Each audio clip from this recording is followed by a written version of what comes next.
Hello, everyone, and welcome, Scotty White of World Combat Sports. Thank you all for tuning in. Hey, I have the distinct pleasure of speaking with Derik Rosario, man. How you doing today? How you doing, brother? How you doing? I'm cool, man. I wanted to have you on. I know the other day you were sitting chilling at the house and doing this COVID-19 downtime, man. I know it's affecting the boxing in a tremendous way, man.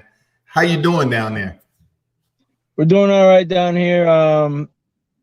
It's tough because a lot of I have four different fighters and even an MMA fighter two MMA fighters that I do the boxing coaching for, and four other fighters who were in mid camp for their fights, and then all of a sudden, as they started chopping dates, everybody's kind of like, oh, it's getting closer to my date. I hope they don't keep backing up. But yeah, as we all know, everybody's going through that all over the country now. Unfortunately, everybody's on pause, What is And your plan B during this crisis that we're in? Like, what do you tell the fighters, man? Since you don't have a TBA for this social distancing or isolation to be lifted, what do you tell your fighters, man?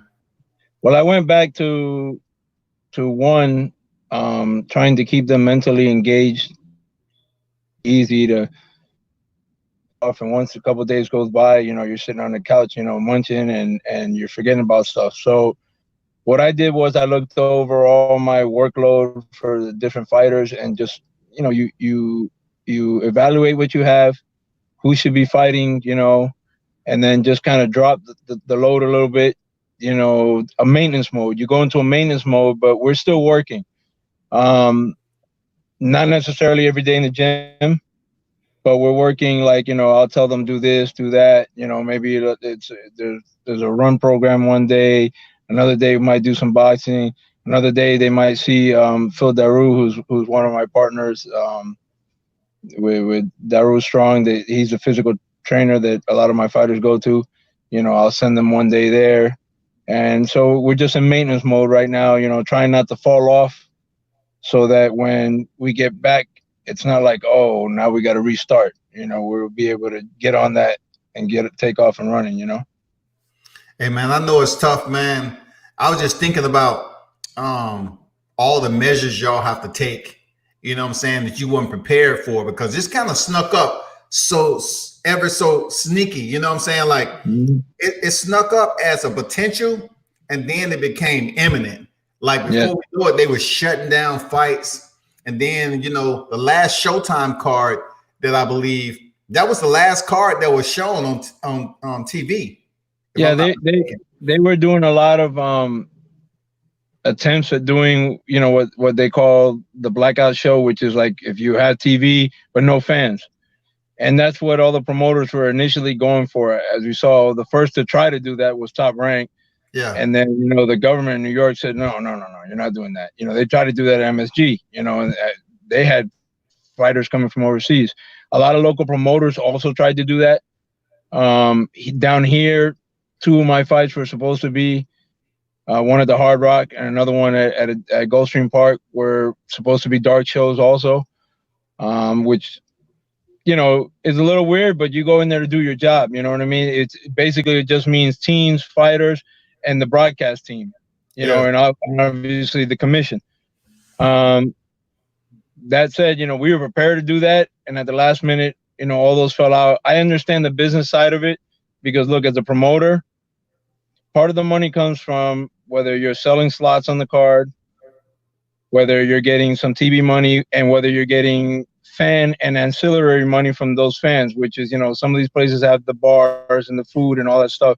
Yeah. So if you're having to throw a dark show, and say some of those fighters might be paying through ticket sales or whatever to get on the card and all that, you're kind of going to take a bath as a promoter, because you're going to go into the red no matter what.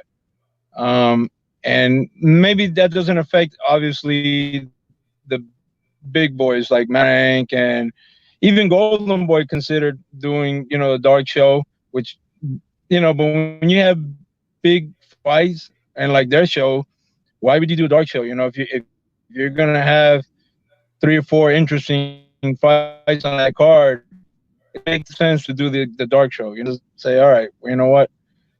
Give us time to promote it right. Give us time to get going, and that's only fair for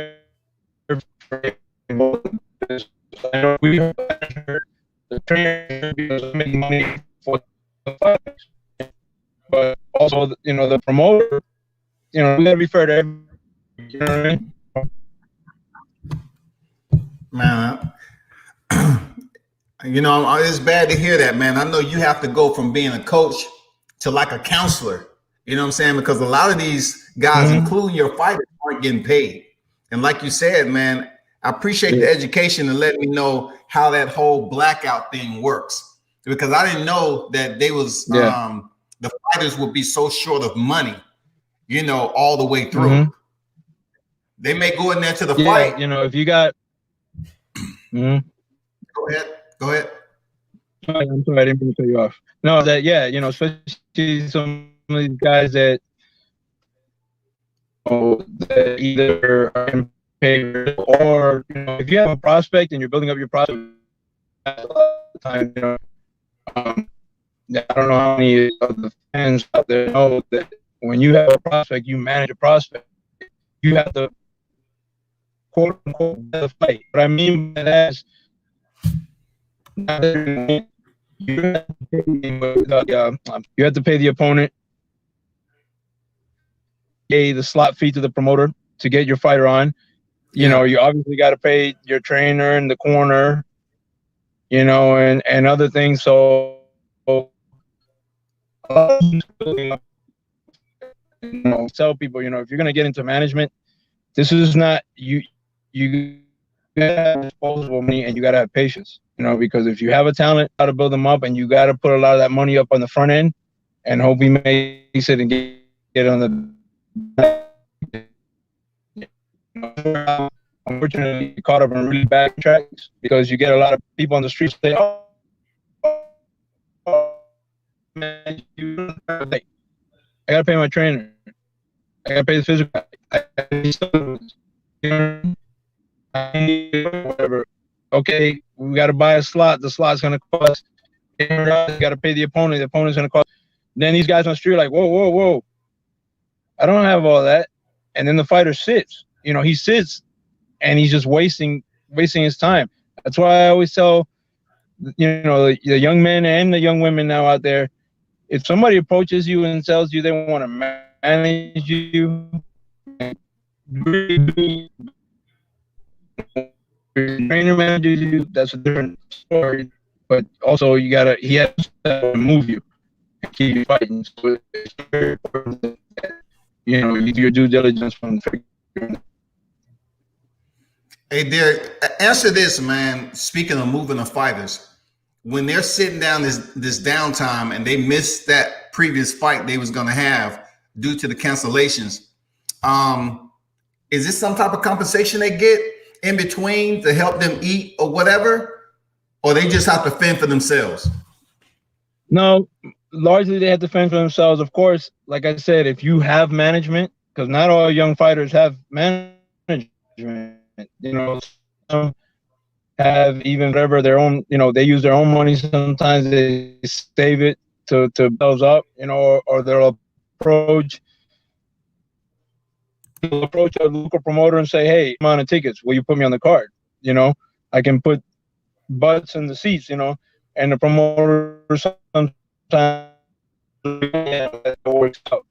Have a manager, and a good manager, I should say. It's not that he has to pay for your living, because you don't need it, but a good manager will look out for you. If you need something, if you're short on something, if you need some equipment, or in some other case, it could be the healthy or whatever, the supplements. I've been fortunate to work in the past with a couple that matched some of my fighters, and we've not really had any issues. And I had one or two of them where I'm like, wow. I don't want to name the names because some level fighter now who went through some and I was just like stunned. I'm talking about guys ranked, top 20, some of them fringe top 10, and couldn't get their management anything, to give them equipment, to give them, hey, I'm short of food. I'm short of, chicken and whatever, I'll go out and do it. And I'm not saying that you have to always rely on somebody, because listen, it's very hard to get up and over in this sport. Fortunate to me, okay, but just maybe what, 20% of boxing, and then the rest of everybody else is starving, Mm.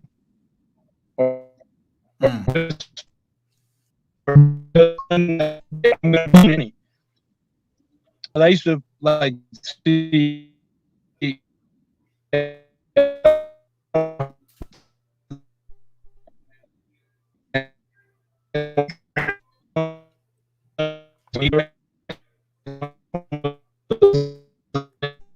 Derek, you driving? Excuse me. You driving? Because you breaking up. You driving or you have your Bluetooth on? parked though. I'm parked. I'm sitting in the car. Okay. I should. Your Bluetooth on or something? Okay. I hear you good now though. It was breaking up. Yeah. I shut it off. Sorry for that. Okay. That becomes tough, man.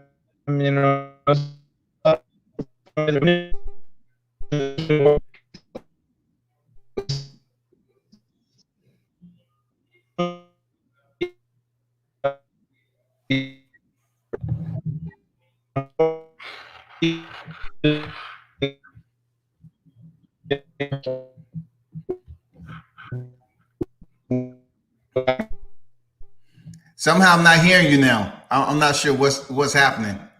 I'm pretty sure you're dropping some solid information, but I'm not hearing you now. Hold on, let me see if I can figure this out. Can you hear me better now? Yeah, because earlier you was good. Oh, okay. Sorry about that. What I was saying was that with boxing, unlike basketball and football and baseball, a lot of times you got somebody backing you. Even if you're not making any kind of money, somebody's giving you lodging and some food and training and part of that. And boxing is really the only sport in the world, like professional sport, where you don't get that. Whether you're a tennis player, whether you're a golf player, somebody's always looking out for you. And in boxing, that's not the case. I do it because I love it. And, fortunately, I think where I'm in that percentage where I can make it, because it's also tough for trainers. You think about something, a trainer gets 10% of your purse, right? So Scotty, let me start with, when you start fighting, say you make $1,500 for a fight, and I had to train you 2 months. If you don't have management paying me some kind of money, a salary, or whatever, that means that I trained you for 2 months, 2 hours a day, maybe 5-6 days a week, or $150. I've done this, actually done it for free. I remember Robert Garcia once talked about it. They said most people don't know that when you get these fighters that are 4-round fighters, 6-round fighters, maybe, that don't have a whole lot of backing, the amount of money that you're going to get from them, sometimes you just kind of like, keep it. It's $50. It's $100. I've been training you for 2 months. Break that down. What am I getting paid? That's unbelievable, man. I didn't know that. Thanks for the education, for real. I mean, I thought the fighters was coming off the top regardless, and giving that money to you. You know what I'm saying? So, a lot of times, well, you know what? A lot of times the fighters either don't have it, or like I said, maybe they have just enough to buy the fight. And if you believe in that guy, you're going to let it slide for a while until you can find a manager to pick him up. And when you can find a manager to pick him up, then you can sit down and talk to the manager and be like, hey, listen, I got to pay light, water. I got to live too. I got to, pay gas and get something. I have to hit so I get something, It's a tough sport, totally man. Understood, man.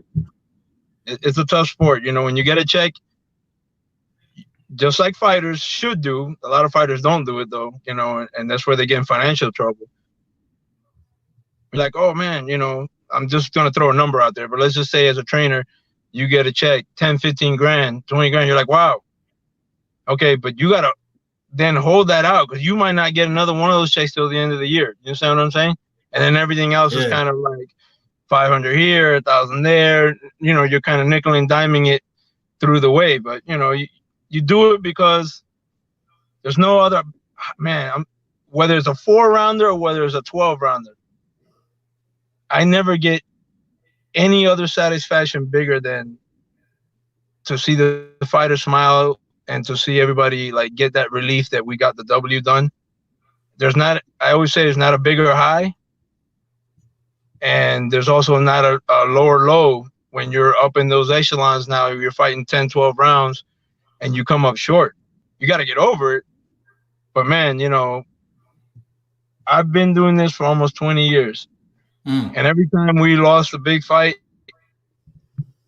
it's tough, man. It's like my elevator goes, whoosh, you know, and I'm there for a day or two, you know, and then, you know, but you get back to the show must go on, you know. Hey, I want to touch on this, Derik, and appreciate the information that you're giving, man. Very informative to me as a media guy. I appreciate it. I wanted to talk about, you know, so you can tell some of the people that's tuning in. You know, a lot of people want to call fighters bums or whatever, right? So I look at it like this. On the regional level, you mentioned about paying slot fees and paying for your opponent. Can you explain how that process works on paying slot fees and the opponent and what all that entails, man? What does a slot fee and paying for your opponent entails? Yeah, sure. Like you may go to a promoter and you say, well, listen, I got a kid. You have a slot available. Promoter can have anywhere between, let's say 8, 10 slots, right? He's going to throw a show. The lower level or the grassroots guys that you're starting out with, right? That's how they make their money. So they'll get their venue and their fight date, and then they'll start calling people around. They may call, it happens to me all the time. They'll call me and they'll be like, hey, D, we're throwing a show in Orlando. Would you like to put one of your guys on? And I'm like, okay, yeah. You know, how much is it going to cost me? Slot fee. That can be anywhere between the lowest I've ever paid is $300 and the highest I've ever paid is $1,000. Okay. That's that. And then they'll be like, well, we can bring in our own opponent, meaning we can make our own deal sometimes and get an opponent. They have matchmakers usually that work with them. That's a completely different person who is also hired to try to find opponents. If you let them do it, they'll send, we got this guy, we got that guy, and say I like somebody. Oh, I like that guy who's 5-5. He's a nice little test for my beginning fighter. Then they'll tell you, all right, he'll do it, but he wants $2,000. Now, that's $2,000, including whatever it costs to bring him to the show, including food for him, including the hotel stay for him. So buying a fight, you know, you can go anywhere from about $2,000, you know, in total to, you know, $6,000, $7,000, $8,000. It just depends on who you're bringing in, you know. Wow. And a lot of times, you know, there might be somebody you like that you say, you know, okay, I got a kid who's 3-0. Oh, that guy's, I want to see how he does against a guy who's 8-5. You know, my kid's really talented. All right, well, that 8-5 guy, he knows too. He knows what he's going to try. I'm not saying he's not going to try. I'm going to say he knows why you're picking him. Yeah. So then, you know, he's going to tell you, all right, well, listen, it's going to take $4,000 to get me in that fight. You know, and then you go back to your team and you discuss it and you know, you pay it. If you want to pay it, you pay it. You know, you make some deal with the promoter and you go in there and you hope, you know, it turns out well. You know, most of the time it does. I've been fortunate enough in my career to not have ever lost a butt fight, but I've had 2 become draws. You got to understand that, I mean, one was due to injury from my fighter. The other one was legitimately, this guy was much better than what his record stated to be, and he came to fight. you Mm. know, and I think my fighter took it a little lightly, and now you got to come up in the second part of the fight, guy, and you know we ended up getting a draw. So you can never underestimate an opponent because you don't know how that guy's coming. I've seen guys lay down. I've seen guys lay down. I'm not saying that we paid them to lay down, but I've seen them come in, and if your fighter comes in, whap, and they're like, oh no. And then I had a fight a couple years ago in Cincinnati, just outside of Cincinnati, and University of Kentucky. And we had this guy. I had a very good prospect at the time. The opponent came in. Man, my guy dropped this. It was all over.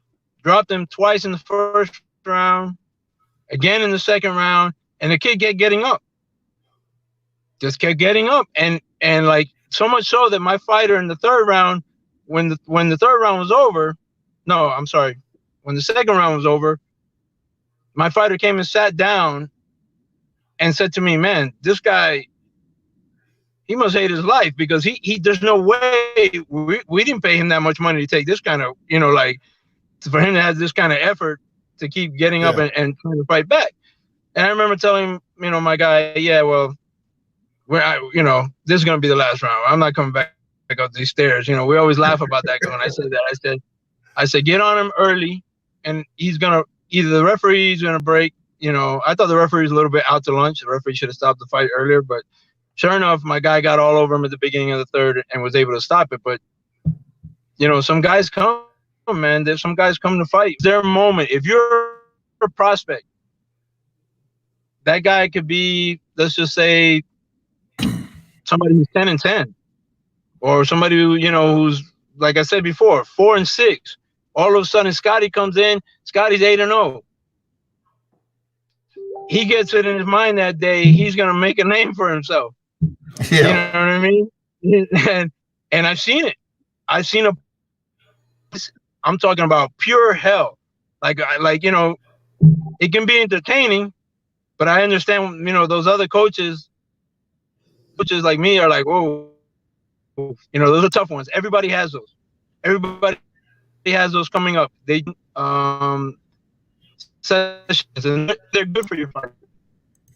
Good for your fighter to go in there, knock everybody out the first round. The fans want that. But if you talk to any A-level trainer or A-side trainer, they'll tell you, I want fights where guys give my guy, meaning, you know, that it's not so easy for them to stop your guy to work, because by the time he gets to 8-10 rounds, he has to be ready for that. Because it's just like people say, how come this guy hasn't had a knockout for so many years? Remember, they talked about that with Floyd. They talked about that with Manny Pacquiao. Oh, 6-7 years, why knockdowns? Because every fight that they're fighting A-level now. C-level fighters or B-level. They're elite. They're fighting the top 10 guys. Once you get to that level, forget all that the knockout is going to happen stuff. I'm big on that anyways. I'm always like, hey, man, whatever. We just have to win. You know what I mean? It's that simple. We just have to win, whether it's 10 rounds, you know, or whether you get stopped. Because guess what? The promoter, the TV networks, nobody, you know, sends you a check after if you lose. You're trying to go for the knockout. Nobody sends you a check. You know what I mean? If you lose taking a bad risk.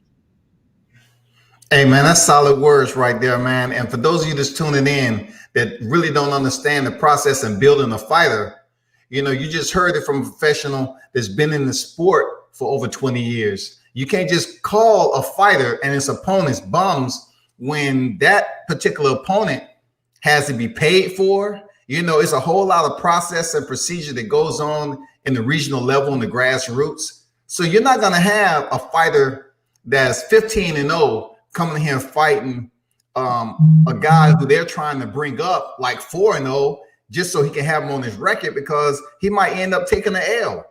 Yeah, I mean, the process is complex, man. Yeah, it's, you know, I'm not gonna lie, when, you know, that's such an easy word to say, bum. So like early on in my career, when I started as an amateur trainer and as an assistant trainer and whatnot, you know, once or twice, I'm sure it came. Um, but over time, like, and I mean over a short time, I quickly realized, man, listen, their name on a contract. I'm getting $1,500 for this fight. They're actually signing their life on the line for $1,500 because it only takes one Yeah. punch to change somebody's life completely. And I started saying to myself, man, too often fans and a lot of people outside who never actually worn those gloves,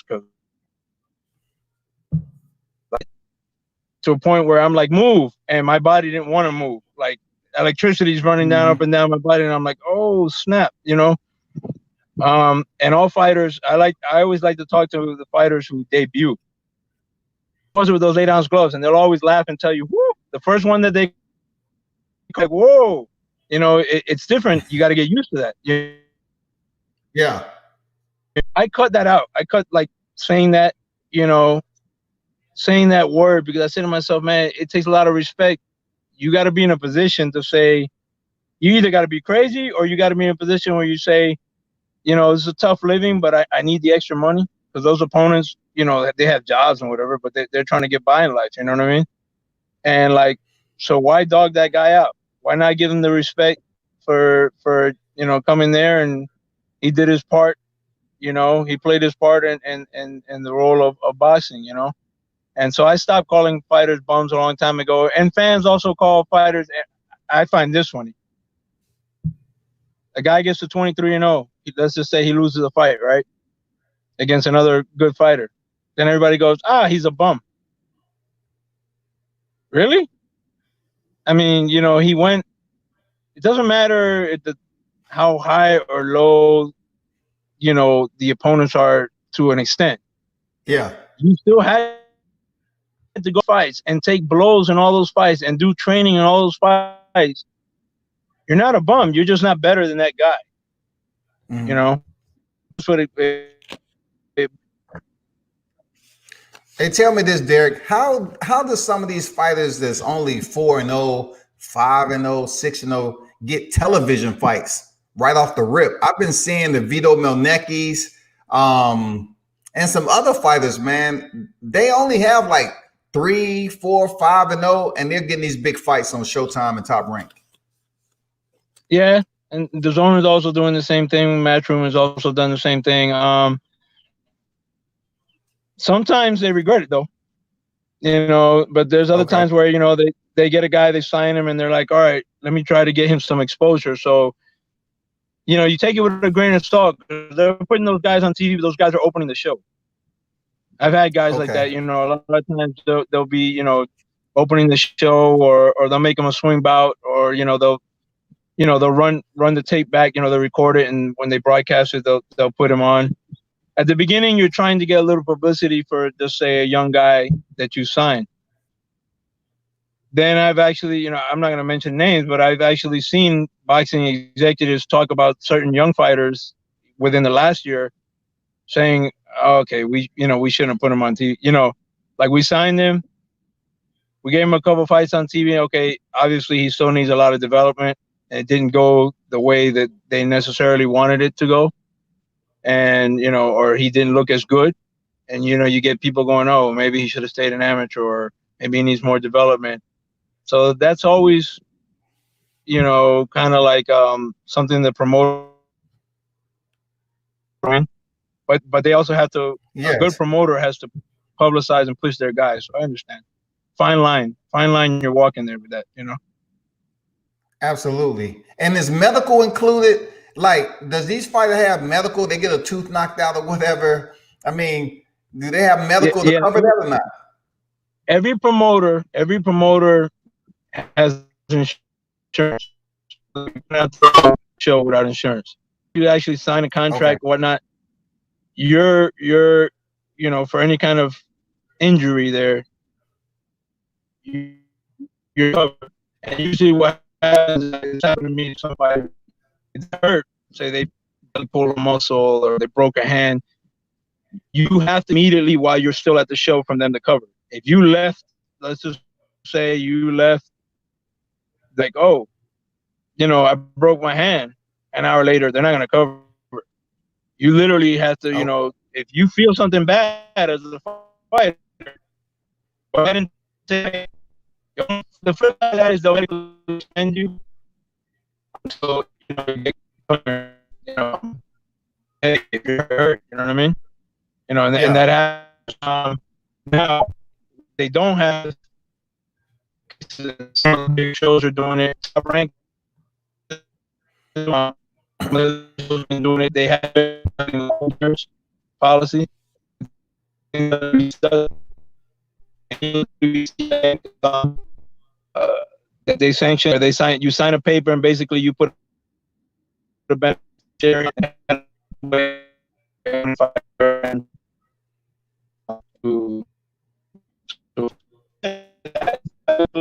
medical insurance. You have to ask manager, hey, something wrong. Can you pay for out?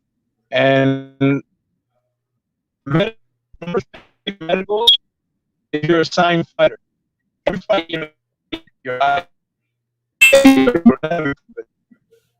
you going in and out.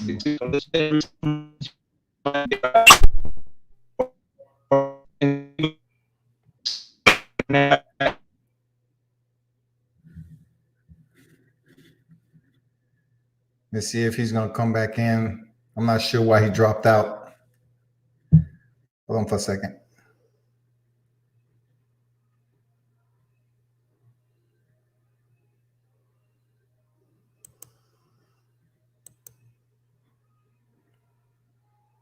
Can you hear me, Derik? Yes, I can hear you clearly. Oh, okay. Some reason you dropped out or whatever. Yeah. Hey, how's like I was saying, go ahead. You have to pay for both sides. Go ahead. No, like I was telling you, if you're buying a fight, you have to pay for your fighter's medicals and also the opponent. Oh, damn. Wow. Mm-hmm. Damn, that's expensive. Yeah, well, typically if it's an eye and a blood test, you're looking at $200. Okay. But it's your expense. That make people wonder if they even want to be a boxer, because outside of the punishment, you got a whole lot of other collective situations that you have to deal with. Yeah, I saw a video posted on social media not too long ago, and I reposted it, and it was Muhammad Ali talking, get your mind right and have an education and have a fallback. And I have to say that as much as I love the sport, I agree with him 100%. You have to have a plan B. The percentage of fighters that make it is small. You're talking about tens of thousands of fighters who try. Most of those don't have it. Then you have maybe 1,000 guys that or let's just say 10,000 guys who might do well enough to get to the teens undefeated before they start catching L's, and then you got maybe 1,000 guys that are contenders, legit. And then there may be 100 guys that could be legitimate world champions, Yeah. And then that's not even counting the guys who have the talent, because there's a lot of fighters out there who I've seen in my life have talent, and they, for lack of a better word, piss it away to extracurricular activities in the street. I've had a couple of those stories of guys who, honestly, people would come to the gym and tell me, "Oh, you got a world champ there," and it's happened to me on a handful of occasions.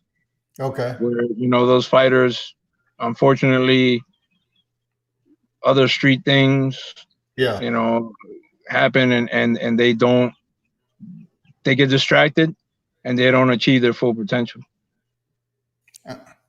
And that's uncertainty right there.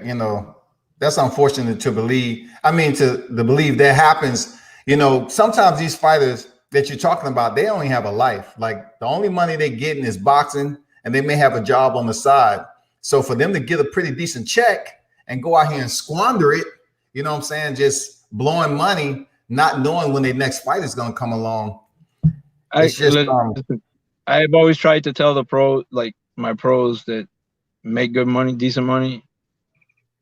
It's not, you're not trying to as a trainer, I've always felt like, also being the coach, but I'm also I bond with my guys, man. I want to see them do well after boxing and outside of life, and if they ever need to talk to me about anything, Yeah. whether it's relationships or personal problems they're having, because you never know, a guy all of a sudden starts falling off and you're like, oh, he's being lazy, he's being this.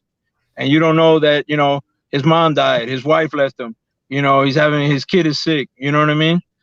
Um, but there's been some times in my life where I shake my head, seeing guys make some good money and just kind of be like, wow, you should have bought maybe a rental property or this and that instead of, tossing it up and or buying that extra car or whatnot, and so I try not so much to talk at them. I just try to give them, some decent advice, because it takes a lot of courage, it takes a lot of heart, it takes a lot of grind and determination, and boxing training can sometimes be monotonous. Fighters, men and women out there, fighters make a lot of sacrifices, sometimes even personal. They can't really have like relationships, husband and wife, or boyfriend, all that falls apart during the boxing career. Most of those guys get things right in their life after their career, Okay. even the women, and so you're trying to tell them, hey, I just want to see you doing well after this, because you gave a lot being in the ring and entertaining the masses, because that's what they're doing. You bought a $50 ticket to watch them, try to show their skill and in some cases get pummeled doing so. So when these fighters go out here and get a baby early on, and they really haven't made it to the big stage, they in real big trouble, huh? They really struggling. It can be a problem. Listen, you know, I'm not trying to tell people how to live. All I'm saying is that Yeah. if you're going to be in a situation like that and you're going to have a kid early on and boxing and everything, all I can do is I can hope that you have a very strong woman and you have a very strong support team around you, your family and everything, because there's a lot of time that goes into this. There's a lot of time outside of the home that goes into this. Yeah. So if you don't understand it, if she doesn't understand it, because a lot of people don't understand it, and they might not understand also that with all the ups and downs in boxing, the mood you might be in when you get home Yeah. and how that puts you, you're gonna probably end up, divorced or split up or on child support. And I know some fighters that, man, they can't even fight because they're backed up on child support. And most states now, if you owe child support, they're not gonna let you fight anyway. Oh wow. Okay. Oh yeah, Didn't know they that. check all that. Oh yeah, they check all that. When you Didn't fill know out your that. paperwork, they check that. Yeah. That's good to know, man. Didn't know if you was on child support in some states, they wouldn't even let you even Mm-hmm. get a fight. They Damn. make you sign an affidavit that says, I am or I'm not, you know, behind on child support payments and this and that. Even when you get licensed, even as a trainer, But isn't that that the a way of question is living? there. Aren't you making a living? I mean, to pay child support. I mean, Well, I would think so. I don't agree with the rule. Let me just say that I don't agree with the rule. Um, if they wanted to modify it to say, hey, listen, man, you can fight, but a quarter of it, has to go to your child support payments. Because look, you know, don't be a scrub of a father.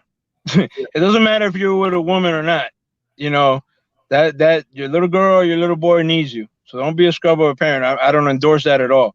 Do what you got to do to take care of them. It doesn't always have to be money, but maybe you're watching them, you're doing something for them, educationally, whatever. But the point is, yeah, I don't agree with the rule. I just don't. I think it's terrible that they stop people for that. hey, thanks for sharing that nugget, man. I did not know. I thought if the fighter is in here making a living, it should be considered as income. You know what I'm saying? For him to go out here and pay his child support. Sure. And I think that if I owed, let's just say I owed child support and I was fighting, I mean, I wouldn't be so uptight about saying, okay, they're going to take a quarter of that from my check. Fine. My purse is this. Take a quarter, separate that check, send it to wherever you got to send it, and then give me Yeah. mine in a quarter. Because all the fighters generally get paid, on fight night. That's a fight, so like, do what you got to do, But You know, it's tough when you're stopping a person from getting any kind of, they do it in jobs sometimes too. They won't hire somebody because they're behind in child support. And I understand those men are out there like, oh, how am I supposed to pay for it? You know what I mean? Yeah, man. I know it's a struggle, man. I just gotta shake my head at it because hearing what you just mentioned, I mean, I pretty much understand how that process is, but really, unless you in it, you're not gonna feel it as much. You know what I'm saying? And plus, you all don't have no idea when this lift is gonna happen. Do you have any No, understanding of when you're all gonna go back hot for this to be in the ring? not any idea. I'm hearing some promoters rumbling, oh man, hopefully, by mid-May we should start having shows again. Again, Mid May? yeah, there's still some, there's still some shows. Um, Dang. there's still some shows that our promoters are saying they can go dark. They're still trying to do that. Again, great. I guess if they throw it, great. But I don't know. That wouldn't be for any of the bigger fighters. That would be for the up and coming guys. But and you have fights like, I had my former two-time world champion woman fighter, Maureen Shea. She had a big fight coming up. That's put it on pause. I also trained Sullivan Barrera. He had a big fight coming up with Sergey Kovalev. That's been put on pause. Right, right. Again, UFC fighter, two UFC fighters got their fight put on pause. I had another MMA fighter, so everybody's kind of stopped right now, and you just don't know, especially the MMA. I felt bad for the MMA fighters because when the cut came, they like a week out, and they had like, gone through a whole camp, and it's like, whoa, But we kind of figured the axe was coming, we were training, obviously trying to keep our fingers crossed, but we had an idea the axe was coming. I'm hoping very much so that by May, so we're talking about the end of this month and through April, that, the powers that be out there, the scientists and all of humanity can kind of get this thing under control a little bit. But the promoters are going to tell you they got to have time to promote the shows, especially the big shows. Okay. So I think anybody who's fighting in May is likely going to get pushed to June or July. But I just hope that the wheels start spinning come May, because if the wheels don't spin in May, then that just means everything's going to get pushed back even more. Unbelievable. It's tough for the whole industry. Which fighters out of the UFC that you have in your gym? What's their names? Herbert Burns and Christoph Jakov. I've had other ones in the past. I've had Thiago Alves and Vitor Belfort, and I still work with Vitor. Mark Diakis, who's over in England. I know it was a time when Vitor Belfort was talking about stepping in there with Roy Jones or whatever. Is that still, he still want that fight? It's possible. The funny thing is that Vitor, there's a couple of fighters that I've worked with, some MMA fighters that were actually pretty decent with their hands, and you could see if they would have started their careers out that way, that they might have been good fighters. And I actually put Vitor to spar, a very good. Obviously, my guy wasn't going to, like maybe all out to kill him, but they were working well, working very well. So much so that my fighter even told me, man, he's not bad. He's actually pretty good with his hands, just using his hands. We saw what punishment he put on Wanderlei Silva back in the day. He has some quick hands, man. Yeah, so I think he's with one fighting championship now, and they do all kinds of different style fighting. I'm not sure what's scheduled with him now, but there's a few guys. Alves is not bad with his hands. Thiago Alves is not bad with his hands. Correct. And I work with some other MMA fighters too, that have been pretty decent. For just they're on different leagues. Not yet up at the higher leagues, but they've done well. Diakis, who's a dynamic kicker. Mark Diakis, the bone crusher out of England. When he trained, just doing all boxing, and he was sparring and doing well. you know. Outstanding. You know they have the professional fight league out there with with $1 million prize tournament style. That's real good money right there. Yeah, yeah. Listen, I wish those, you know, it's not my sport per se. I respect them all greatly, but I'm an Yeah. expert at boxing. So like, you know, Correct. like if you want to bring me in for boxing, great. You know, I shouldn't be the one to tell you do a takedown, double takedown, you know, elbow kick, whatever. I have tried a little bit to. I tell my guys, I'm not that whole thing about there's a special style of boxing for MMA. That's baloney. That's BS. Anybody, you know, usually those are guys that are not boxing coaches that may be working in an MMA gym and tell you, oh, there's a certain way that we punch. Striking is not, man, listen, it's boxing. It's boxing. I'm not going to tell you there's a different type of jiu-jitsu for a boxer. No, it's jiu-jitsu. You know, you know what I mean? Yeah. You know, so there's not a different type of boxing, but I've done like some work where I told the guys, okay, you know, see where you can kick off of this combination, this boxing combination. You can move at a certain angle where you be able to kick and whatnot. But that's about as far as you know, that kind of technical comes for me as far as that other side, you know. But I respect them very much, and I've worked a few corners at all different levels of the MMA, and you know, it's a different sport, you know, and it's a little bit different there. I don't know how the coaches really make money. I know the deal that I make with you know the fighters that I work on their boxing stuff. But you know, primarily I only have my one. You know, my job is boxing coach. I don't have a side gig. I don't do anything else other than boxing. So I'm like you know 24/7 involved in that. Hey, last couple of questions, Coach. Hey, when do you know you have a world champion? How do you know that, man? I mean, outside of them performing in the ring, what do you see in the gym that you push that fighter just a little bit harder than the other fighters that they're training with? Well, that's the thing, like what you say there, because and I understand what you mean. I treat all my fighters as individuals. The goal is the same. Get to that championship. You really can't predict it. Of course, you got better ideas right now. Dominic Francis. You know, I see that if everything keeps going the way it's going, he keeps developing over the years. I can see him. Very sharp guy. And so, like, other fighters who have really good traits, a volume puncher, young kid, you know, a volume puncher, and you can see them developing. But there's no way to really predict that. Okay. Just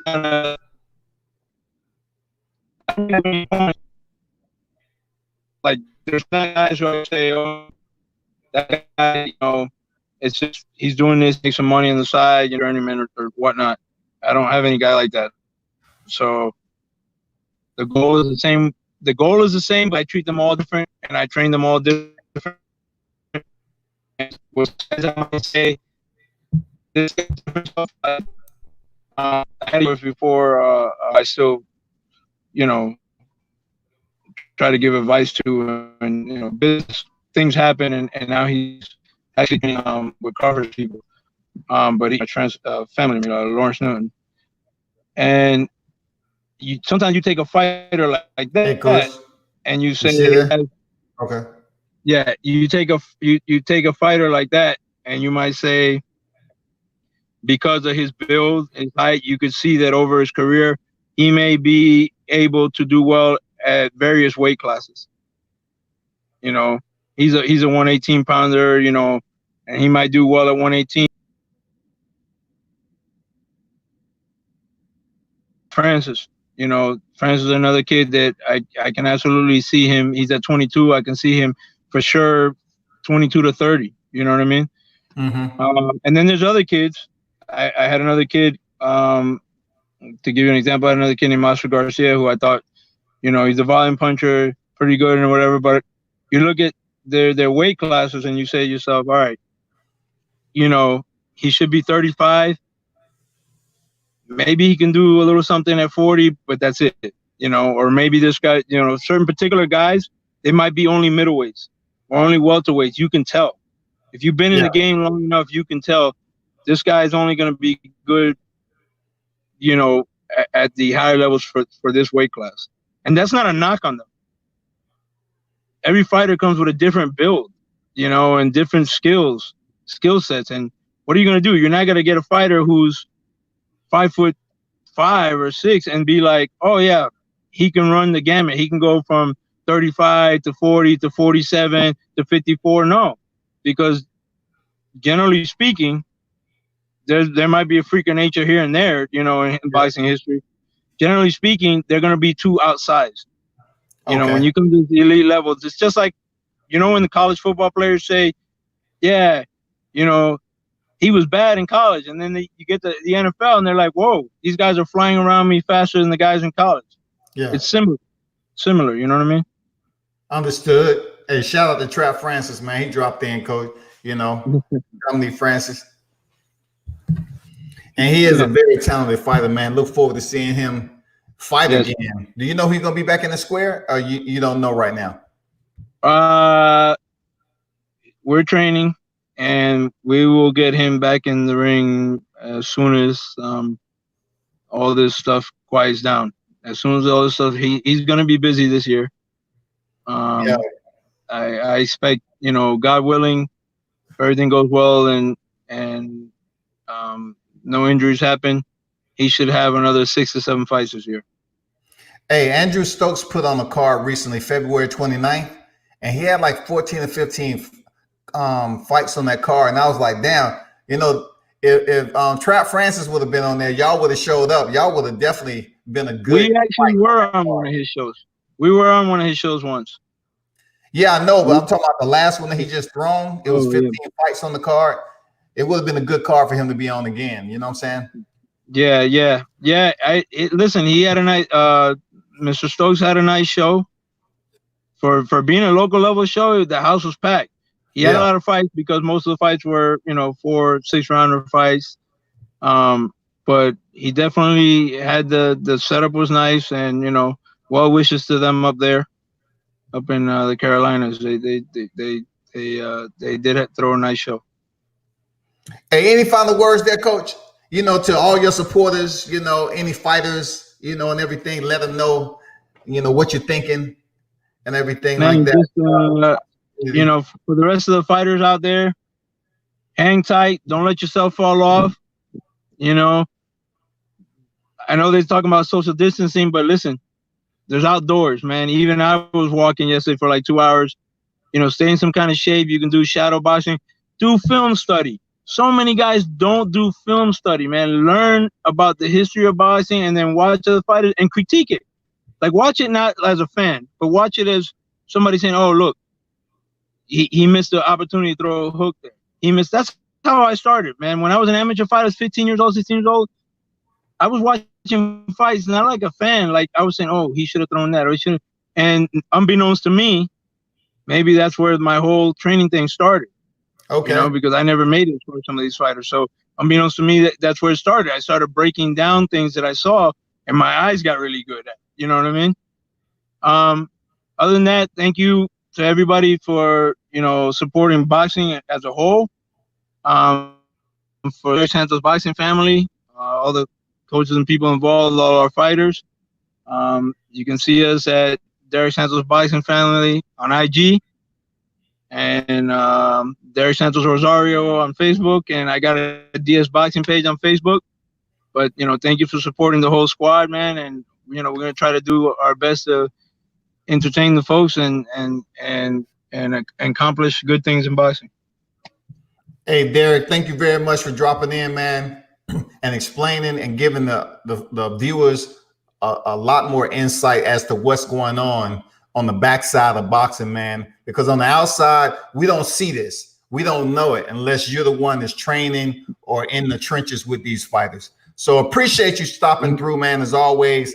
And I would definitely probably see you at another grassroots or regional card or even a bigger card. You know what I'm saying? Much success to you and your team, Coach. Appreciate it. Salute to you. Thank you so much, Scotty, for having us. All right, thank you. Have a good one. Much success, man. All right, bye-bye. Yeah, that was Derik Santos, man. Good guy. I seen him on several occasions on fight cards. And the last one I seen him, he had fighter Trap Francis, Dominique Francis, man, undefeated fighter. Very talented dude, man. He's under good guys. Him and his father was there, who is also playing an intricate role in this guy's boxing career. The only thing I can say, keep a lookout for him. If you don't know who he is, look him up. Very well-rounded boxer. Very well-rounded.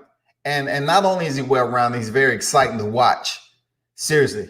I mean, I don't want to use any cliche terms to compare him to Floyd Mayweather or anything like that, but this boxer has some pretty dynamic, rhythm and technique about himself. So just watch him, man. Look out for him. Look him up on YouTube. I did a video with him. I think I have like 2 videos is out there of Dominique Francis. And look up on my YouTube channel, World Combat Sports. But appreciate that, Coach, for stopping through. Lamar Champ Maker Wright was in the building. Salute to you. I would have put your comment out there. I didn't know if you knew the coach. I didn't know if you were serious, man. You know what I'm saying? I ain't trying to cause no all-out sparring session, here. Because, look, the boxing community, they have their own, communication. They have their own freaking socializing. They know each other. They have their own network. So sometimes when they pop up like that, it's joking, and sometimes it ain't. It's for real.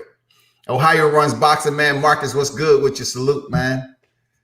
I was really trying to just, let the coach get his word out, his input, because I appreciate him stopping through in such a tough time. And it's very tough. As you heard him talk about, how it all works from the grassroots up. The reason why I wanted him on also because he's been in the game for quite some time. And I just wanted to, get some education. And also, while I'm getting educated, you, the viewers, can get educated. Because so many people call fighters, who they fought, bums, but you don't know the process and how all that works on the regional level. Paying slot fees, paying for your opponent and everything else. That's boxing. So if you understand how the ground level works, then maybe you should have a better understanding when you respect these fighters. You know what I'm saying? Because it's a tough trenches to go in there and low crawl in until you get that 10th victory. And hopefully you still undefeated. You know what I'm saying? You hopefully you still undefeated if you get 10 victories. And you're a quality enough opponent to get the call up and make a pretty decent paycheck. But this guy's out there that's 8-0, 10, 15-0. And they haven't had big fights, but like Coach Santos said, they have fought 15 guys and they have won. They have fought 20 guys and they have won. So don't expect a guy just to come out the blocks and fight a 1-0 fighter on their debut, or, a 5-0 guy on their debut. Unless now, that you have that Olympic pedigree or that amateur pedigree, and you make your debut and you much more older and experienced than the average fighter. You know what I'm saying? It's difference. It's levels to professional, amateur fighters turning professional. Some of these fighters had the good quality training and coaches and teams. So they got the experience and they turn over to the professional and they do very well. But that's not my line of work. I'm just speaking on it. I just hear all the time of people just saying, they ain't fought nobody. They ain't fought nobody. And listen, shadow boxing, just say you take 5 rounds and you say, okay, 3 minutes per round, 5 rounds, that's 15 minutes, right? So you take 15 minutes and you cut it down to maybe about 30 seconds in between. You know what I'm saying? Just to shorten it up. Just shadow box for that long. Shadow box with about a 30-second pause in between 3 minutes and see how tough it is to go out there and complete 5 rounds of just shadow boxing. I'm talking about Shadow boxing. You know, you're not hitting the bag, you're not doing anything. You don't have to have your hands wrapped, no gloves on, just shadow box. It's tough, man. That shit's tough. This boxing game is just, you want to talk about the ghetto, you want to talk about the trap, you know, the hood, you want to talk about all that. It's a grimy place to be in. You know, you really have to work your way up, bro. Seriously. But, you know, I appreciate that info, man. It was definitely a more information that I was able to receive, you know, understanding the medical aspect of it. You know, fighters that's coming into this sport and during the COVID-19 crisis, they really don't know where their next paycheck is coming in at. You know, what are they going to do? Because like I mentioned so many times before, usually if you have a minus on one side of it, you have a plus on the other. That means if it's not boxing and boxing is shut down, you can go out here and get a job. But really, it's bleeding over everywhere in the masses. Boxing shut down because you have a freaking global pandemic, a crisis. So you going out here and getting a job, that's been shut off too. So what happens? You might have some fighters resulting to the street life. You know, because boxing really never had a template at all. So you get some guys in here with some records, street records, you know what I'm saying? Some criminality. You get some dudes that's about that life. And, you know, when rubber meets the road, as they call it, or when they have to resort to the last means of support, they'll go out here and start getting money the best way they knew how before they started boxing. And that may be from robbing people, stealing, or whatever the case may be. You know what? I can't even say it's going to be just boxers. That can be anybody. And I believe Coach Santos said they're thinking about, you know, kicking it back up in May. I ain't gonna lie to you. I can't lie to you, man. We're heading into almost the last week of March. You know what I'm saying? It's Monday. And then go through the whole entire month of April. No sports. It's a lot of people that's going to be biting a bullet on this, man. It's tough. You know what I'm saying? It's real tough. I know boxing is huge. It's so many freaking strongholds around globally. Like I was saying this before about the UFC, how they built these training centers with dorms in it and everything, right? But in the sport of boxing, you really don't have a place in a time of crisis like this where you can say, you know what, let me go over here and train, you know, maybe about a week or so and potentially, you know, work around the place, make some extra funds. I don't think that's nowhere, but I'm just trying to throw some shit out there. You know what I'm saying? Maybe you can sleep there, train, and then work around the facility to pay back the wages. You know what I'm saying? At least you in a place where you can have some food, a place to lay your head and get up and train.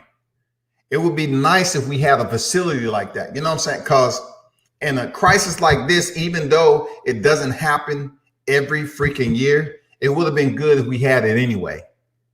It would have been good if we had this anyway. Like if there's a place where we, you know, these fighters can go and continue to train and they don't have to worry about too much, it'll be great. But boxing isn't that way. Boxing isn't structured like that. So it's going to be a while before we see some of these fighters, man, especially on the grassroots level. It's going to be a while. Because if these fights that was canceled, once the schedule start picking back up, you know, those fighters have to get enough time to prepare themselves in training camp. The promoters have to have enough time to promote the fight. And then jump started back up at an arena, a facility. It's a lot of planning process that has to go into this. You know, you're not going to hear, okay, April, this COVID-19 is going to be lifted. So Shakur Stevenson, who's supposed to have a fault, Miguel Moraga, that's only popping next month.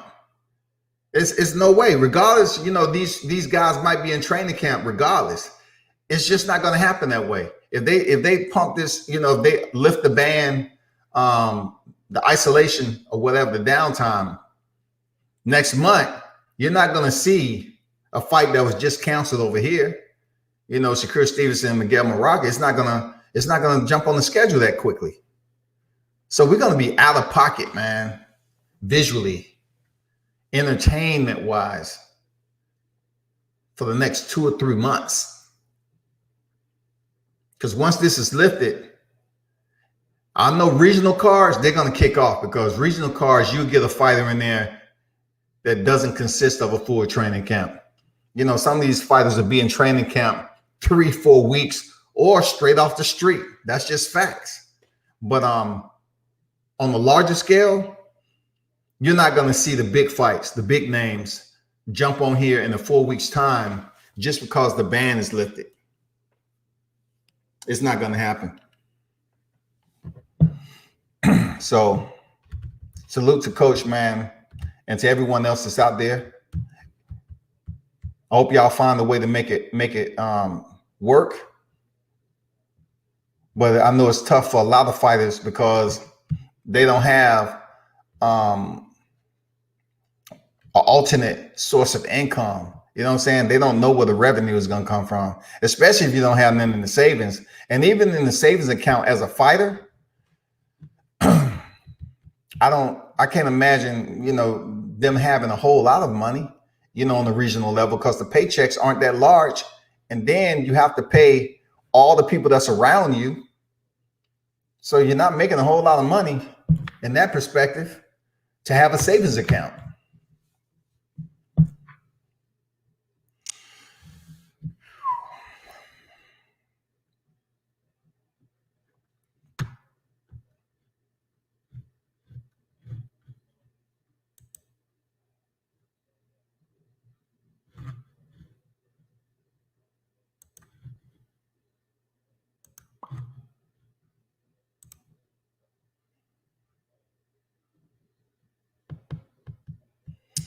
So people, I'm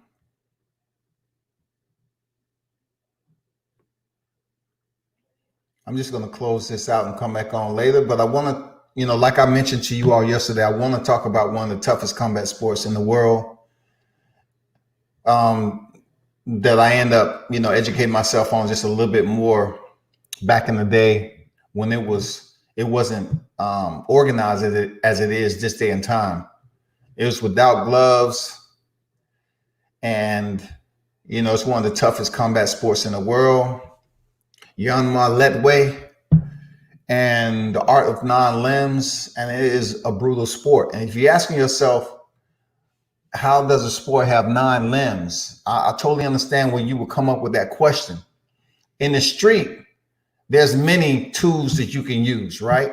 But when it comes to the structure of a body, the average person will say, well, it's no way that you can have 9 limbs if you're looking at the physical structure. But then for the martial artists and everybody else, they break it down by the weapons that you are capable of using. That's joint manipulative, right?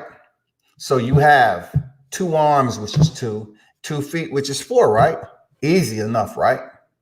So then, you're talking about the 2 hands, that's usually in combat sports, and you're talking about the 2 legs, which are the feet, right? So that's 4. So you add another 2 to that, which will be the knees. The knees are used as weapons in combat sports. Some combat sports like Muay Thai, mixed martial arts, you know what I'm saying? I mean, it truly depends on which sport you're talking about and if it's legal or not. So that's 6 limbs. And then you come up to the hands. Well, guess what? With those hands, you have elbows. Elbows is the 8th. You know what I'm saying? You have 2 feet, you have 2 hands, 2 knees, 2 elbows. And then the last and final 9th limb that's hanging off your shoulders is the headbutt. That is the ninth limb, people, and it is a crucial one. It is a brutal one. To get headbutt, in the face, especially, it can do some damage, breaking the nose, cracking jaws, cheeks, everything. So that's the art of the nine limbs, man. Your head, your elbows, your hands, your knees, and your feet. And it is a very creative sport. Lion Killer, what's good? Salute, man.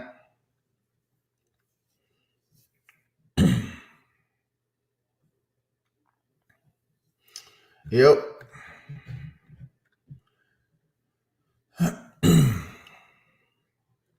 So I'm going to be talking about Letway. Yama Letway later on today. I will be going, and showing some slides, some media slides of how the sport was back in the day.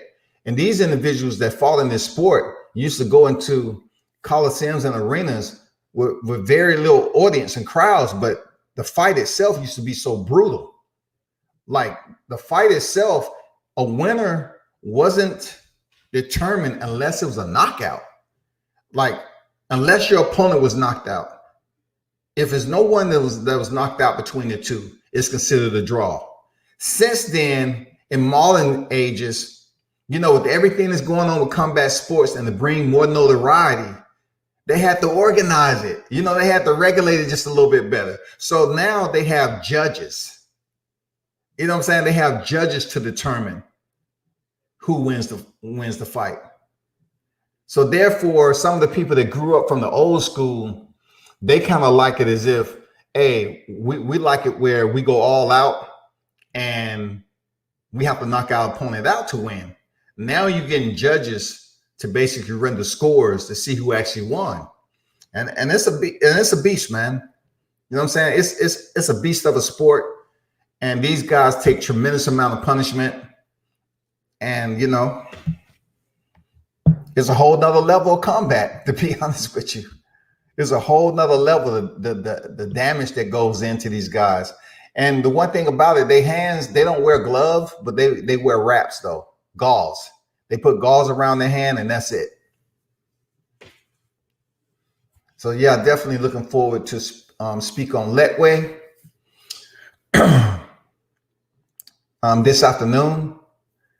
And I'll be touching also on one of the fighters that could have been one of the most extreme legendary fighters that we've ever seen if he was from a different background. Seriously. I think he could have been, with his God-gifted strength, from his size especially. He was blessed, man. A lot of people don't see it for that, and they won't see it for that. For me, I followed him when he had a different name, and he changed his name to another one, and then he changed it to recent. I even had a run-in with him at a fight card, not a physical run-in, not even close. No, I had a run-in with him as media because I was actually excited to see this guy. But being that I understand how much of a street dude he is, me being from the South, I kind of understand where his head is at. So when I came up there and called him by his old name that he used to go by, he didn't like that too much. But I understood him being a street dude, being in combat the way he was. Dude could have been one of the most legendary fighters in the sport of combat. Seriously. If he would have had a better mentality and a better support system and everything else. He's a bad dude. He's a bad dude. I know y'all thinking I'm gonna keep that in wraps until this evening. I got mad respect for the cat. He's not the most respectful dude, but he don't have to be respectful, in a sport of combat. He's been in some wars. He's had some legendary people that he's had encounters with and held his own. That's real talk. And I followed this guy for quite some time, man. And the whole process, I was like, man, I just hope he get with a good team, man, get with a good support system, somebody that's gonna guide this dude, because he can be a real problem. It just didn't happen. And time I tell you one of his knockouts, you're gonna be like, okay, I know who you're talking about. But a lot of people don't know. A lot of people don't know this cat. You know what I'm saying? Unless you follow combat sports, a lot of people don't know this dude. But you're talking about street dude that had God gifted ability to train a little bit. We're not talking about Kimbo Slice, okay? We're talking about dude that actually fought in mixed martial arts. And his ups and downs, his ebbs and flows in the combat community. And the guys he had run-ins with without having sometimes a full training camp. And sometimes he had a training camp. But as he progressed in learning the skills for which he was going in there to compete with, he got better and better and better. But when he was getting better, the street life kind of like bled over a little bit. And he didn't perform as good as he should have. But when you take a dude like this with the people he went up against, without people around him, mad respect. Mad respect. He dealt with some people with nobody around him. You know what I'm saying? So that's all I can say about that, man. I'm gonna leave it at that. But salute to this cat, man. I hope all is well. And you know, he, in my opinion, if he would have had a different system of people around him that could have basically kept him on the straight, kept him focused, he could have been one of the baddest mixed martial artists ever to fight competitively. Hands down, period. He could have. You rarely find dudes like that. But yeah, man.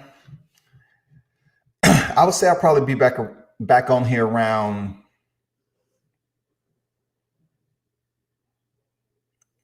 I would say 7:30 potentially. I'm not sure if you all getting back off work. I'm not sure how the system is running, you know, out there when we're still in the COVID-19 crisis. Shout out to everybody that's, you know, struggling out there on the COVID crisis, man. I know it's bad, you know.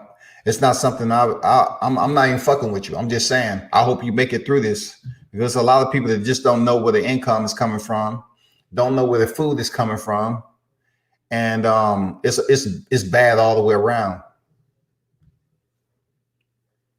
Believe me, if I had the revenue to help, I would, because I've been there. I know what this shit is like. Isolation, like I said before, man, military, we've been in isolation like this long past this. I know people, man, pulling their teeth out, you know, goddamn scratching their head like, God damn. Look, hey, either your relationship is going to be tight bonded. You're going to be like, oh man, our love is just more, a lot stronger than what it was before we went in this isolation. And then some of you like, man, get the hell away from me. Go on a drive or something. You know what I'm saying? These kids, what Kevin Hart said, these kids, man, I tell you, these goddamn kids, hey, I'm telling you, it's tough, man. It's tough being in this crisis. And all you're looking at it on TV is mayors getting on their governors, the CIC, you know what I'm saying? Continue to enforce bans. They talking about right now, down here, closes, because you know where we at in the ATL. You know where we at, people. Closes all bars and nightclubs. Governor Kemp closes all bars and nightclubs at noon tomorrow. Do you know this was coming? Because look, I didn't say anything, but the clubs were still open down here in the A, right? That's what we known for, the nightlife, strip clubs, all that. Like I grew up with clubs was closing. Clubs weren't closing, really. Like I grew up where you can go to a club, especially a strip club, go all the way until the morning 5:30, eat breakfast, and then freaking leave the club. And then they have like a pause in between in the early mornings, and then they pick right back up. They had a morning shift come out, and then the afternoon shift, and it goes back in rotation. Now down here, since you know the nightlife, the club still was going. Governor Kemp just shut it down, man. Bars and nightclubs. Oh my God, yo. And give it up to this ASL, this signer, man, that's on Fox News. This dude have an all-white beard. He really gets, like he's into it, man. But yeah, man, those of you that's tuned in from Georgia, man,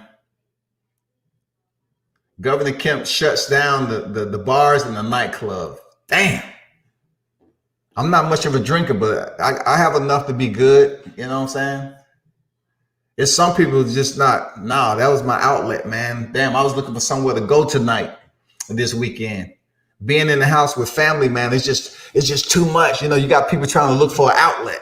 I feel you, bro. I feel y'all. Y'all stay strong though. Y'all stay strong out there, man. I know it's rough. Sharif said that sounds like Zab, but we know he wasn't throwing no feet. It ain't Zab Judah, bro. It ain't Zab Judah. D Hodges, what's good, man? I feel you, but as long as I got a good immune system, so I ain't worried. I have a good day, bro. Hey, shout out to you, D Hodges. You do the same, bro. As long as they don't close liquor stores, I'm cool.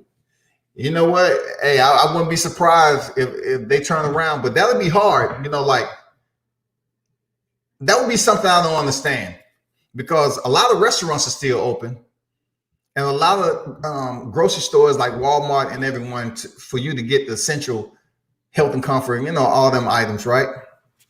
Amenities. But for them to close liquor stores, man, that would just be outright blasphemy. Like, goddamn. Now you're going to have people breaking in liquor stores just to get a drink so they can soothe the anxiety that's going on right now, man. Where you at, girl? Georgia.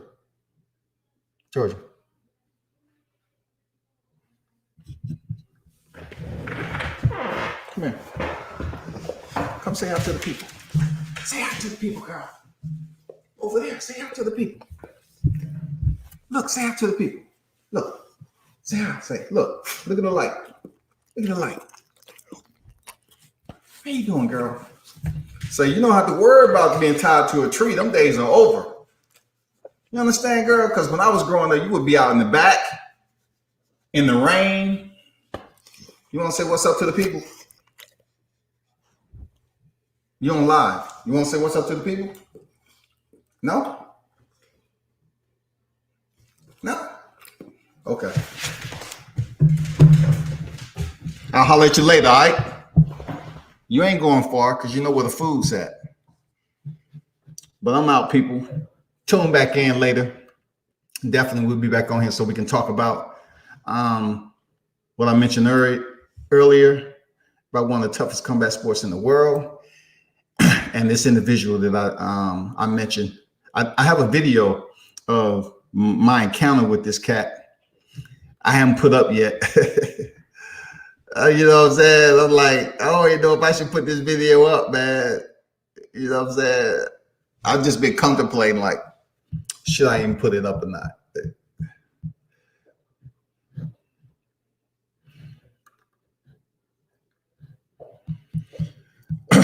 Modern day prohibition. Who knows how to make that moonshine? Yeah, I'm down here in the South. I know, look, in the South, I know there's people still making moonshine. When I was down here in the South, a lot of areas that have stores and everything down here and plaza areas, it was moonshining all up through the woods, as we call them back in the day, the woods. There's plenty of it. I mean, even I can say it was some black people that was doing moonshine. I know a lot of people look at white people, only ones doing moonshine, but I knew for a fact it was some black people that was moonshining down here when I was growing up, just like pit fighting. I tell people all the time about, they want to talk about, you get in arguments about Michael Vick, right? To my Michael Vick, he was fighting dogs and all the other. Man, Michael Vick is not the first person to fight pit bulls. Look, it's real. I've been to a pit bull fight, a dog fight. down here in Georgia plenty of times when I was growing up, right? To the fact I seen dogs get out the truck, off the trailers, and don't ask me how I got up there. Like, you can walk through the neighborhood and see someone with 4 or 5 pit bulls chained up in the backyard. And it was easy. I mean, I was in elementary and high school when this was going on, right? So it's easy for you to ask somebody, say, you know, when the next fight, you know, this, that, and the other. Word would be going around the neighborhood just like it was kids play. You know what I'm saying? So I seen a dog fight one time where the big boys came in and they was rolling these dogs off of trailers. Man, these dogs are all muscular and everything. And back then I was immature to know what it was about. I was learning though. And we saw dog fights. I mean, vicious dog fights. Mike Vick wasn't the first one to do this dog fighting shit. He just came into a point where he was a celebrity. He had a name. He had a lot of dogs on his property. He had individuals that he thought around him to be friends and family, but they turned out to be snitches. You know what I'm saying? When it came down to it, they left Mike Vick out there to take the rap. And a big part of why Mike Vick did time was he lied to the feds. That's the reason. You have people fighting dogs to this day. You have people fighting cocks. You have people fighting some of everything to this day. Seriously, especially here in the South, dog fighting still exists. You don't hear people talking about it, right? But that shit still pops off. It still goes on down here in the South. It was when I was growing up as a kid, and it's still to this day. Michael Vick did what he did. He didn't tell the truth to the right people. And plus, some of his own family members started snitching on him. And I always tell people, you stay around in the clique long enough, and you need to be around a large group. You have individuals that's doing that part-time to full-time, and that is snitching. Guarantee you. When they get their ass in trouble, they're gonna goddamn snitch on somebody that can be weight for somebody else. Believe that. That's what we in right now. Understand that. If you ever want to smell a bitch close to you, remember, all you gotta do is look left or right, man. If you know you out here doing something that may cause attention in the wrong way. People look at snitching these days as a delightful type of behavior to have. That's real talk. If they can call you up with a third party on the line, they feel good about that shit. You know what I'm saying? I ain't never know. Hey, if you call with somebody else on the line, right? You deserve to get what you get. And if you hear something and try to ask these pretentious questions on somebody else just to get a reaction or response, your dumb ass deserve everything that you hear. Because you shouldn't be being a bitch like that. You shouldn't be calling with third parties on the line. You shouldn't be goddamn being pretentious and creating scenarios and shit. Anyway.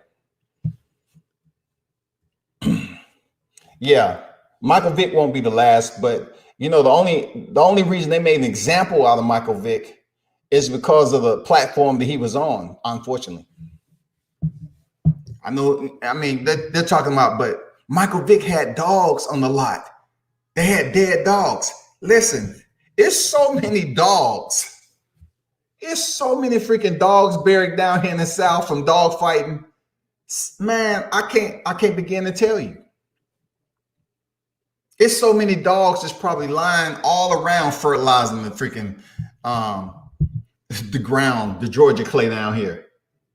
So many, because it's a way of life for some people. They raise these dogs up in these kennels, and they have a lot of them, and they have, you know, private, you know, RSVP only, you know, private members who go to these fights, and they get it in. Just like cockfighting, man, just like anything, just like backyard fighting, man, there's people doing this shit all the time. It's nothing new. It's unfortunate Vic had to go through all what he had to go through, and people was up here. You know, one of the best quarterbacks we ever had down here in the A. But unfortunately, man, people want to treat him like a pariah, like he didn't deserve to be in life itself. I'm like, come on, people. Come on. Look, you talking about dog fighting? And then you have videos that circulate now from COVID-19, right? You have videos circulating from COVID-19 that you have dogs being cooked alive in China. Now, you trying to tell me that shit ain't torture? It's nobody over there being put up in the media front page on putting a dog in a hot bucket of water and scooping the water up and tossing it on the dog like you basting it. Like, where does this shit come on, man? If I told you back in the day that I'm not shocked by it, then you would probably say, oh, somebody, Scotty's being racist. But I told you, I was overseas. I went the first time when I was just being nosy and walking through this long ass tree line, man, all the way back and heard these dogs barking. This was in Korea. And I was like, damn, what's wrong? It's like these dogs in distress. So I'm kind of like spooked a little bit because I'm thinking this pack of dogs gonna run out. I come to this little clearing, I see dogs hanging from trees. Motherfuckers goddamn like 50 freaking dogs in the fence. Dogs hanging from trees and all that shit. But now you got the video that's coming out of these people walking dogs around the corner and cracking them in the head with a steel pole, breaking their neck. Them dogs are dropping on the spot. And the ones that don't drop on the spot, they hit them again. And then you got this dude who has putting dogs in a hot ass bucket of water and basting it like it's turkey legs. The dogs are still alive. Man, y'all tripping. If you talking about dog fighting, man, y'all tripping. Seriously. It makes no sense, man.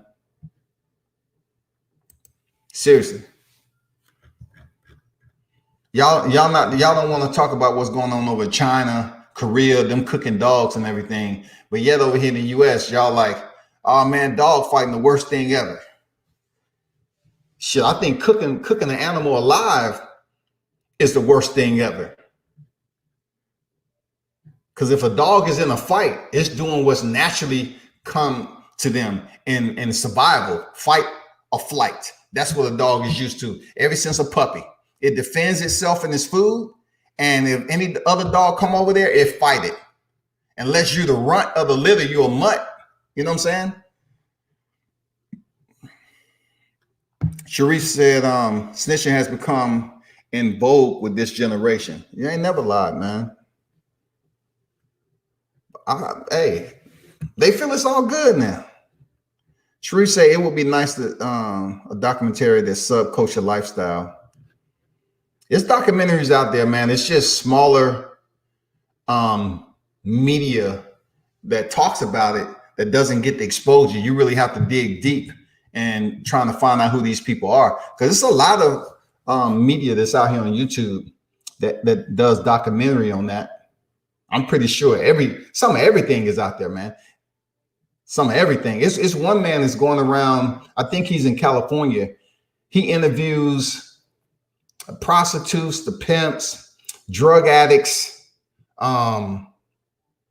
homeless people, ex-felons, transgender. He interviews all these people. Like that's his whole lineup. That's who he interviews. And man, I'm telling you, some of those stories are quite disturbing and sad at the same time. That's real life. I mean, but it's an attention gainer, man. I tune into it. I'm not gonna lie. I've basically watched several of his videos from start to finish. And not all the time you're gonna do that with sports videos. Sometimes you might click past it. But his videos, man, according to who it is, especially with the women, that started off being abused at an early age and how they came up and had this mentality about them, and they end up having this lifestyle in the streets, had to fight every day. I mean, it's just bad. And then, hear the pimps, how they talk, how they went about it in the streets, why they did what they did. Hey, it's crazy, man. D Hodges say, I just ain't worried. I've been through Ebola, H1N1, swine flu, etc. I ain't worried. And you know what? I know I've eaten some crazy food in these foreign countries, especially in Thailand, man, Korea. I've been in the deep part of the alleys because everywhere I went, I wanted to go to the gutter side because I wanted to see what was back there. I mean, I'm from the South, man. Like, I was always curious like that. So I go in between the deep alleys, man. And they have these little clubs back there. Man, you can go back there and do anything you want back there, you can probably get. But them cooking animals, man, I probably ate a whole dog or two. Seriously, coming out the club that late, all the restaurants are closed, none but the vendors are up on the street. You go over there, they have these big ass drumsticks like the size of your fist. Like, what the fuck? That can't be chicken. Like, they have these legs that's out there, all nice and have sauce on them and everything. Look, Marines coming out the club, freaking intoxicated, on an empty stomach, hungry as shit. Hey, man, let's go get something to eat. We go up to these venues, yo, and they have all these different delicacies with this sauce on them and sprinkle all these herbs, and that shit look good. Seriously, that shit look good, man. I just wish we would have had phones back then, like, so we could have recorded the stuff, but, eating this shit. But a drumstick, look, it was just like Barney Rubble, right? You take this motherfucking drumstick, the drumstick's like this damn big. And all along, we're a bit uneducated that we're actually eating a dog. Like, the drumsticks aren't that big. And we used to joke around, right? We was fucked up. We was like, man, this chicken was doing squats. I got a chicken in my hand that was doing squats. And then the Koreans, they know how to speak English, the ones that's on the vendor, right? They just sit back there, ain't saying shit. Good, you like? That's all they say. You like? Okay, you like. Mm-hmm. And then all these other service members come in and keep buying up this meat. Like, you have vendors all on the street. You have a supply of food like no other, but you're eating dog. Like, they have chicken on a stick where you take this shish kebab, like wooden shish kebab, like, and you take it out, it's meat on a stick. Once again, it has sauce on these strips, and you take a bite of it. Listen, y'all, that shit is good. Seriously, that shit is good, man. And all along, I'm like, I didn't know I was eating lassie. You know what I'm saying? I didn't know I was eating freaking lassie, man. Like, they don't discriminate.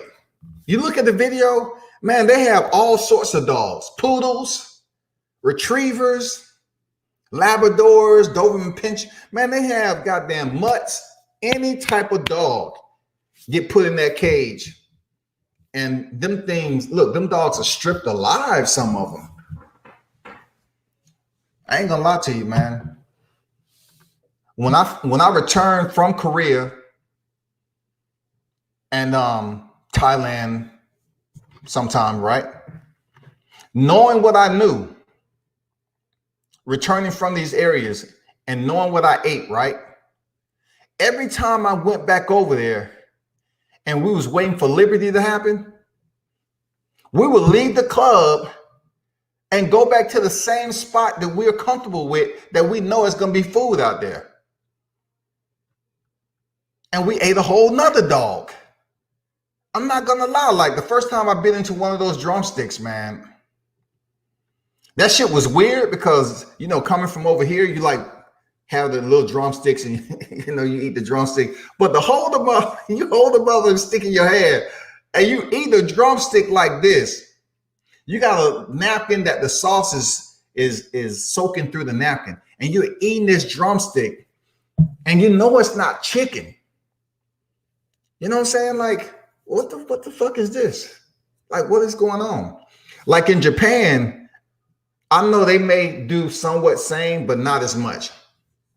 But I know If it's going on over in Korea, Thailand, China, I wouldn't understand why it isn't going on in Japan. Seriously.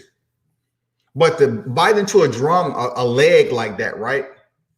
And it's not white meat like that. It was weird. But I was hungry. And I ate it. I mean, we was so freaking goofy back then, man. We was just stupid. Like, we was just eating food. And then going on theirs, we would see this seafood. Like, they have live freaking, what a lot of people call calamari and stuff like that. Little baby octopus. They had that shit out there. Man, they had so much stuff out there. A dude from the city, I ain't gonna lie, man. If you would have gave me something like this over here in the States, I would have said, hell no, I'm not doing it. But being that I was in an area where I just couldn't walk up to a restaurant and buy a meal because we was out of town, foreigners or whatever, and we was coming out the club late, we just went to the local spot. And I just remember now seeing those items, and I was like, that shit got a tail on it. You know what I'm saying? That shit right there got a tail on it. Like, what the fuck is that, man? Y'all gonna try it? Hell no, we ain't gonna try that shit. I'm just gonna get some chicken. That's what I know. Look, the brothers was up there like, I'm just gonna get some chicken. I said, what? You know, we was all fucked up like, what are you talking about chicken? What chicken? Man, that shit right there. So you ever seen a chicken leg this fucking big? I don't care, dog. That shit look good. So all dumbasses up there eating motherfucking dog legs. We up here eating dog legs and saying, damn, that shit good. How about yours, man? That shit is good, bro. That shit is good. So I can actually say, man, that I ain't gonna lie, out of all the legs that I've eaten and going back and forth over there on deployment, man, I ain't gonna lie, I probably ate about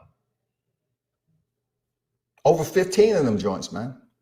They wasn't always the same size, but chicken on a stick, them legs, man, all the damn bowls that you get, like they sell these bowls, right? They call them chicken bowls or whatever.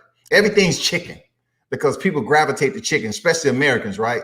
So they give you some rice and some freshly cooked vegetables, and then they'll put this meat on top of it or whatever.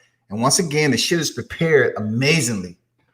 And they feed it. You know, they give it to you. Here, that shit steaming.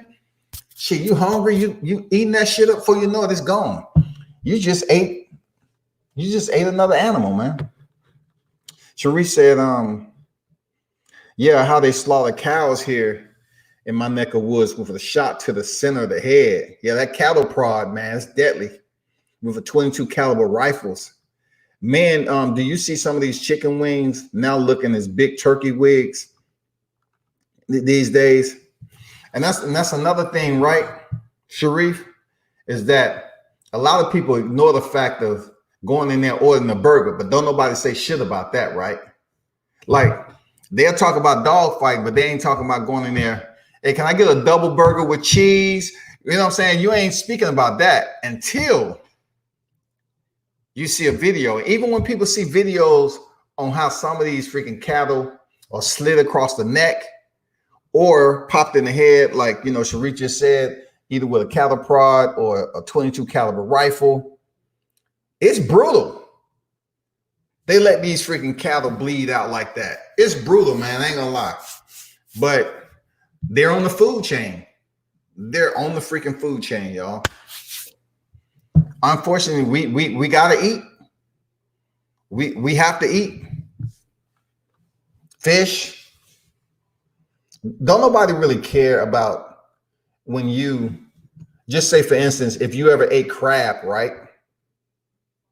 Don't nobody really care. You go get some live crab and you take that crab, it's all kicking around. You're like, oh, look at that, how funny. And then you dump it in some boiling water. You know what I'm saying? That's the only way you're supposed to cook it. Those of you that's from the South understand why you're supposed to cook it alive. So you throw that in the boiling water, nobody's crying about that. But people, I will be back on a little bit later Salute to you. Turn up and tune in to World Combat Sports.